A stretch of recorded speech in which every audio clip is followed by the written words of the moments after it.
The doctor didn't ask about the papers. He didn't know they existed.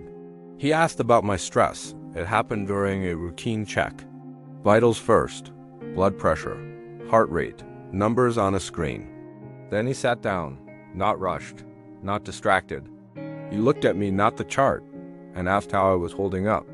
I gave the answer I always gave. I'm okay. He didn't move on. He asked again, this time differently. Are you under any unusual stress? The question caught me off guard. I had been thinking in terms of symptoms, pain, fatigue, side effects. Stress felt abstract, emotional, secondary. I hesitated. He noticed. He said stress can slow recovery, that it affects sleep, appetite, healing. He wasn't accusing. He was inviting honesty. I thought about my body, about how tense I felt even when lying still, about how my thoughts kept circling back to the same unease. I said I was worried about things at home, that there were decisions being made while I was there in the bed, not fully present.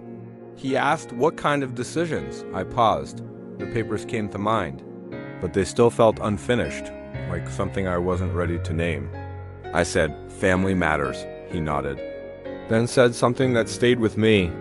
Feeling powerless can be more stressful than pain. No one had said that to me before. Powerless. I felt exposed. Like he had named something I was avoiding. He asked if I felt pressured to make decisions while sick. I said no, then corrected myself. I said I didn't know. He didn't push. He said that when people are ill, consent becomes complicated. That clarity matters. That timing matters. That support should never feel rushed. Those words made my chest tighten, not because they were alarming, because they were accurate. He asked if I wanted to talk to a social worker, someone neutral, someone trained to look at situations beyond medicine. I declined, not because I didn't need it, because admitting I needed it felt like admitting something was wrong, and I wasn't ready for that yet. He respected my answer. But before leaving, he said one more thing. If something feels off, it probably is. Doctors aren't supposed to talk like that.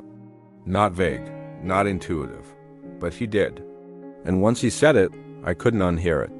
After he left, the room felt different, quieter, heavier.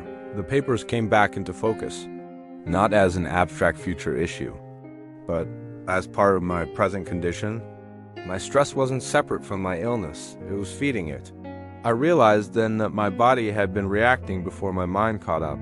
Tension in my shoulders, a tight jaw, shallow breaths. Signs I had ignored because I trusted the people around me, because I assumed care meant protection. That conversation didn't change anything immediately. No documents were undone. No decisions reversed, but something shifted internally. I stopped telling myself everything was fine. I stopped postponing the discomfort. The doctor hadn't asked about the paper, but he had asked the right question. And once asked, it demanded an answer. If you think stories like this should be told, you can support the channel by liking this video. If you want to keep watching, subscribe to the channel. A new episode every day. Cool doesn't always mean fair.